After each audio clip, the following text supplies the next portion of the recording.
If you're growing a business and you continue to grow in your career and you become more and more senior, I guarantee you're not going to be well liked. There's going to be people that you just don't have that same energy and vibe with. Welcome to the Build Your Brave Career podcast, where we flip the script on the tired stereotype that women in tech have to be stressed out, overworked, and underpaid. I'm Nicole Trick-Steinbach, the International Bravery Coach and your host. Forget what you've been taught. Bravery is not a personality trait available only to the brash. Bravery is a skill, and you already have it, which is great because building the skill of bravery is the most powerful way to creating the career and life you really want. As you build your brave, you will stress less, work less, and then earn more. This podcast will help you do just that. Let's dive in. Welcome to this guest conversation. This week, my guest is Kim Bennett, who is the CEO of Atlas Guru. Atlas Guru uses AI to create a personalized itinerary and connects travelers like you with expert advisors. Plus, you as a traveler can share your trip reports and best travel tips with the Atlas Guru community. I really enjoy it. I hope that you'll check it out. In this conversation, Kim and we cover a lot of ground because we're both quite senior. We talk about Strengths Finder. We talk about the beauty of discovering what works for us, as well as those moments of inspiration and brave power to build on top of experiences and skills and make powerful career choices. You're also, I hope, going to be delightfully surprised by the unexpected and remarkable brave role model Kim shares with us. As you listen to this, I encourage you to reflect on your own career experiences and the impact you choose to make as you become more senior. Let's dive in. Welcome, Kim. I'm excited that you could join us. Hi, thank you. I'm excited to talk to you. Awesome. I love to start off this way. What is your definition of brave? Ooh, my definition of brave, I would say don't let fear drive your life. Work through those scaries and have courage. I feel like courage and fear, right? Those are two key words. Don't let fear drive you, and use courage where you can. I really appreciate that. I talk about courage being a feeling and brave being the skill. Yeah, that's really neat. I love that. Speaking of courage and brave, so I happen to know you have made a lot of brave choices throughout your career. Which of the many stories are you choosing to share with us today? The area that was probably the most challenging and had to work through and to be brave with is to leave a comfortable corporate job that had many perks and that I was pretty happy with, but really, really wanted to do something for myself and wanted to start my own company. Oh, wow. Wow. Yeah. I did something similar. It was actually about 2.5 years from, hey, this is a good place. This is a good income. These are great benefits. These are wonderful people. And yet I'm not happy until I had the shingle hanging out. The website was up and I was bringing in money. It was like 2.5 years. How long was your process?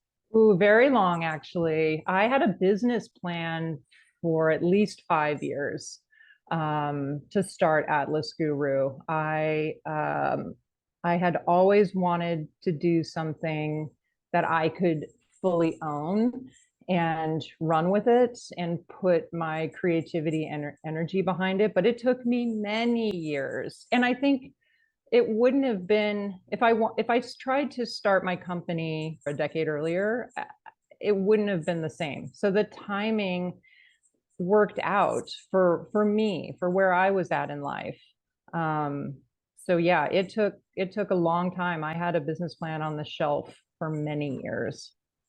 And what were you doing in your corporate career? And then we'll shift to what you're doing now. Yeah. In my corporate life, I was in digital marketing and advertising and branding, some well known retail companies that are wildly successful today. I loved it. It was fun. I was working on building really great programs, specifically talking around technology. I got to work on really cool tech projects throughout my career, building e commerce sites and doing all kinds of different innovative digital programs. There was a spark of what made me ready is I got passed over for a promotion. I had a senior leader come to me and said, "You're great, but there's different leaders are needed for different times." And I'll never kind of forget that. Of course, it annoyed me and didn't want to Yeah. continue the conversation, but I understood it. People promote other people for different reasons, right? That was really like a push for me to say, you know what, you've done this for 20, almost 20 years. Do something for what you want to do. I think everybody has that aha moment, that spark that's like, you know what, I'm ready. That is what gave me the confidence. Having that career gave me the confidence to say, I think I can do this on my own. So, talking about all those years of experience and layering all that in is kind of what Mm-hmm. builds up that level of experience for you. So that's I kind of what love I, that. So one yeah. of the things that when I talk about bravery as a skill, I break it into three parts: clarity, momentum, and accountability. Mm, And clarity being, you know what you want and you tell people about it, which you had a plan for 5 years. Momentum is you take the action and you feel the feelings towards your goal. And then accountability is really choosing who you want to be and then doing the work to become her. And what mhm, I love about you sharing the long arc of your brave choice is how you just keep.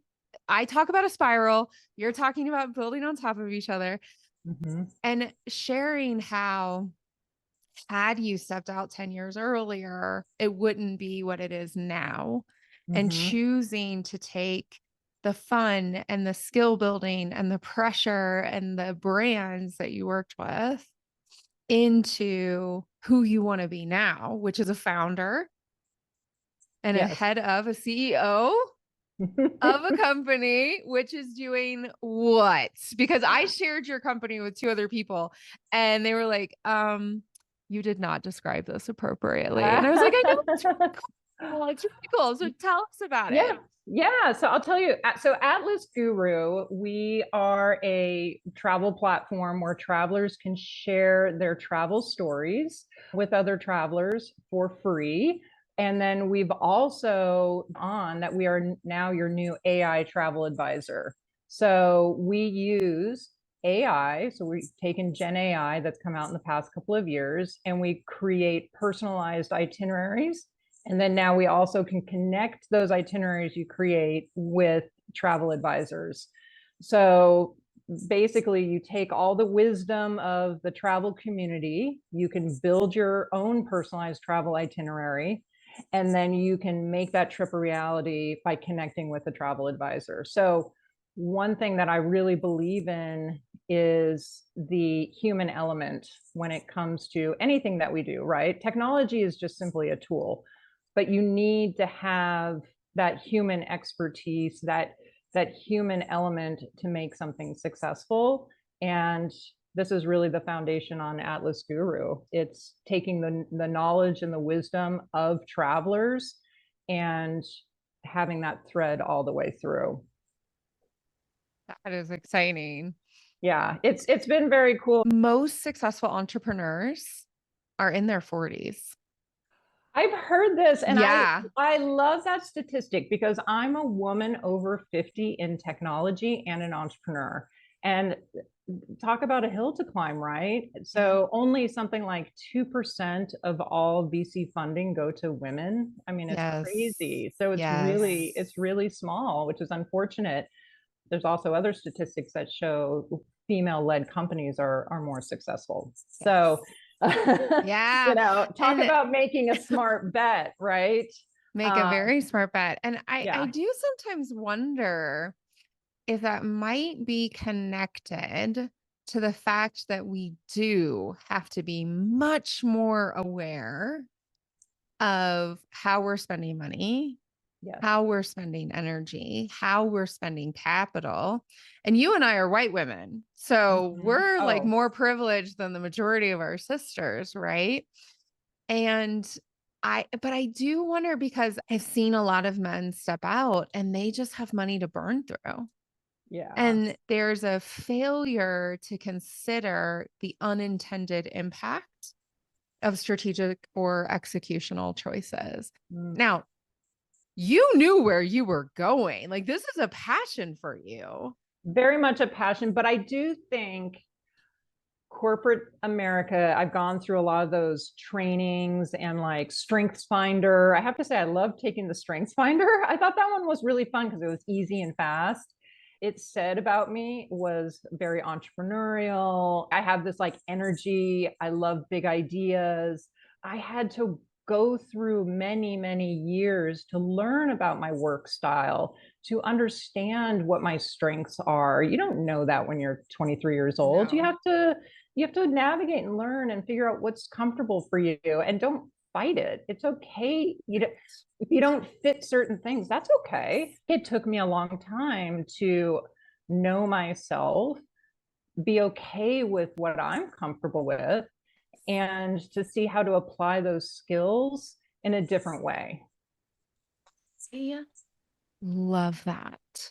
And what you cannot see and what the people cannot see is that my mic is actually sitting on top of the Strength Finders book as we speak Ooh. because I am a fan. So my strengths are, I just opened it on my computer, so I'm cheating, everyone. My strengths are strategic communication, empathy, connectedness, and relator. Ooh, nice. And it was so fascinating moving through this at the time. I was working with this zine coaching slash consulting slash HR slash, I don't know. It seemed magical. They didn't know me at all. I took this test and then we sat down. And they're like, have you ever considered being a consultant?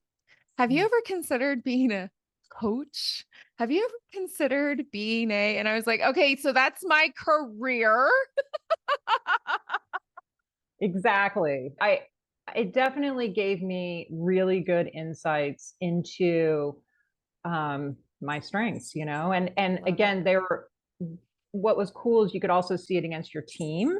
So where you fit within your team, which I think Yeah. is cool. And also I love it for managing teams. And that's the one thing I absolutely love. I love managing people. I love managing teams. I Awesome. find great energy with that. When you learn all the different strengths of your team, it it really, really benefits your company as a whole and your day to day, Mm, right? Like we want to enjoy our coworkers. We want to have fun at these places that we spend so much time with. yeah. So when you can understand each other and know what motivates each other, it just Mhm. makes for such a better day. So I never had the pleasure of being in a team environment where we shared this with each other. Mm. I have had a client who I encouraged her to do the Strengths Finder. Mhm. And then she was so excited by it that she had her organization do it. She realized that three of the people who are very talented, very passionate, and consistently were in conflict with the rest of the team. That was her aha moment. Came down a lot to the Strengths Finder. One of them, she was able to work with and into a role that was a fantastic fit. And the other two, she actually had direct, crucial conversations with them. We prepped in advance about performance, about attitude, about strengths, about collaboration, etc. One of them quit on the spot, and the other one just decided to move into another area of the corporation. She helped them move, and that person continues to thrive. Wow. Such a fascinating breakthrough. Now, unfortunately, I never had that experience, but it was amazing to be a coach supporting someone. Yeah. Yeah. Yeah. I think, and again, that takes time for you to start figuring out, and it can change probably, right? Like what your strengths were 10 years ago, it could be different where they are today. So I think kind of reevaluating, checking in with yourself and believe in yourself. And I think sometimes that's really hard for us to do, especially women, to believe in your ideas, um, but also be open at the same time. That's a tough thing to do. So believe in yourself, believe in your ideas, but Yeah. also listen to critique and to take that in.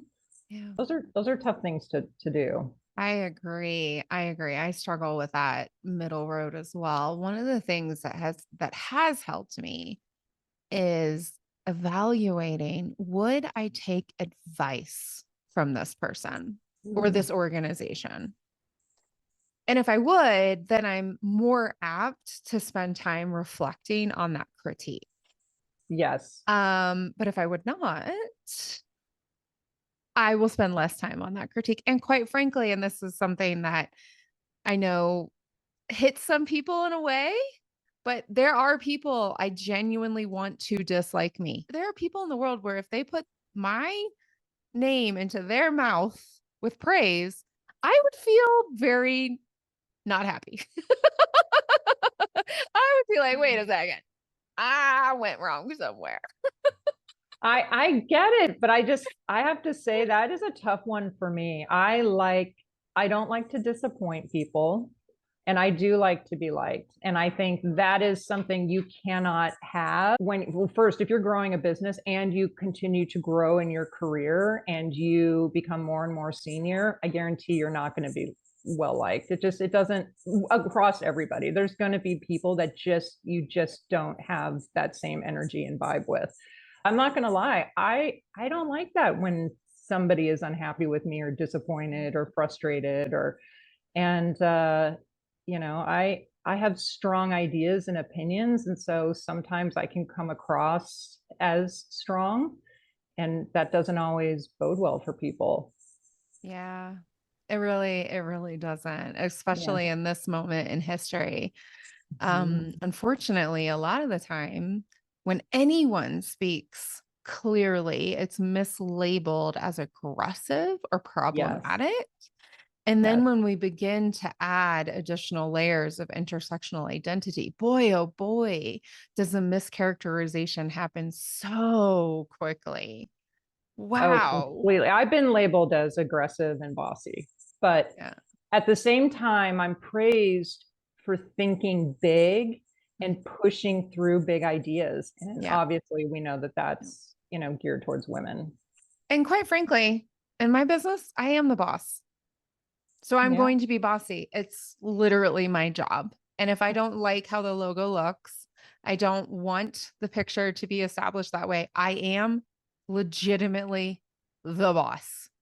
Exactly. Sometimes we have to be assertive. At the same end of this, at the same time, I think being kind, having empathy, Mhm. goes a long way. I So agree.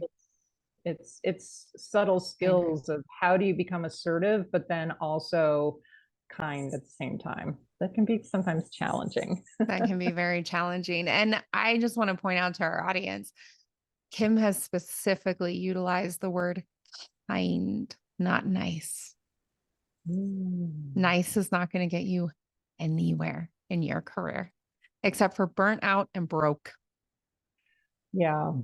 Kind. And sometimes kind is having that crucial conversation. Hey, as your former leader did for you, he said, hey, listen, there are different times and different levels of promotion and different types of people that we need in different periods of phase. That is a crucial conversation that is kind. Hmm. Unkind, nice is never having that conversation, avoiding the discomfort. And that is not helpful. And it certainly is not brave. And it will not get you where you need to go in your career. Which brings me to one of the favorite questions. Who is your brave role model from your own life that you would like to share with us? I have been fortunate to work for Martha Stewart. I worked for her company for about 4 years in New York. I worked on digital marketing programs for her retail businesses. As part of that, I built the Amazon e-commerce storefront for her Martha Stewart shop. So Wow. yeah, it was a pretty cool project. It was all an Amazon storefront, and she had thousands of products across all various vendors. It was complicated, but what was cool about it is that she has a very strong brand aesthetic that she doesn't waver from. And we had to make sure that this was in line with the Martha Stewart brand and what we were doing. So that was a very cool, fun project that I got to work on and became successful. I admired her career path and trajectory from so many different things. I mean, she knows what she is good at, she knows what she wants, she is assertive, she's very specific, she believes in herself. I've witnessed her say, like, no, this recipe is not right. We need to make it right. This is how we should tweak a recipe. I mean, I was in her office once presenting, and somebody brought her in some samples, and she was very clear. There was no confusion, but she wasn't mean. I admire what she's done. She obviously had to rebuild herself over the decades of her career path, but I really admire her strength and her believing in her ability to grow a company around ideas that she loved. That's the other thing too. You have to enjoy your job. You have to enjoy your work. If you don't, you're going to have a really hard career. So if you don't enjoy what you do every day, or you believe in a product that you're working on, that's a tough day. I never expected Martha Stewart would be name dropped on I my know. podcast. Yes. Martha Stewart was on one of the American early morning programs. And there was this very famous, who I don't remember his name. He got into big trouble later, many, many years later, was interviewing her. And he said something that I, at the time, would not have picked up as patriarchal or dismissive or unhelpful or anything.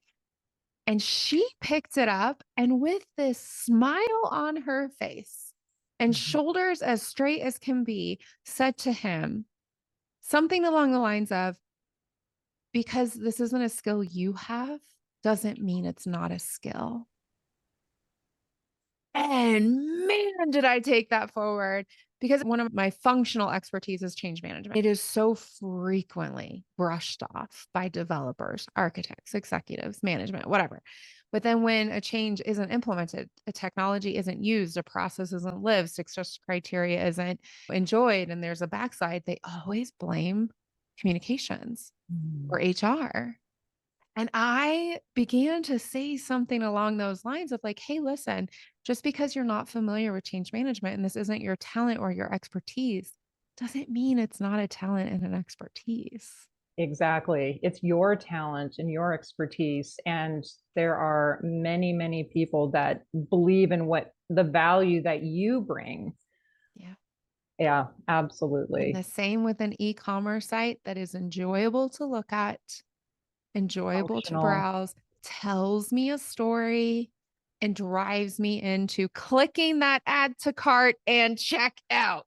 Yeah. I actually know that e-commerce space on Amazon, and it is fantastic. You did Oh, a I love it. wonderful job with the foundation. Well done. I love it. Women can do hard things. Yeah, that's right. Yeah. Y'all know I am a traveler. I've been to over 30 countries, 25 for work. Love traveling. This site is warm, it's welcoming, it's so simple until you click. The pictures are gorgeous, but also you can put together a personalized itinerary, sign up for the newsletters for sure. So Atlas Guru, it's in the show notes. It's spelled exactly how it sounds, atlasguru.com. How can people specifically connect to you, Kim? What's the best way? Yes, absolutely. You can always send me messages over LinkedIn. You can also find Atlas Guru on at Atlas Guru on all the major platforms. I'm happy to chat for business questions or, what have you. I love talking to people, so feel free to reach out. Fantastic. It's very generous. So take advantage of this. All right, everyone. Until next week, brave it up. If the Build Your Brave Career podcast is helping you reduce your stress, work smarter, or create more income, please share this with a friend. Till next time, go build your brave.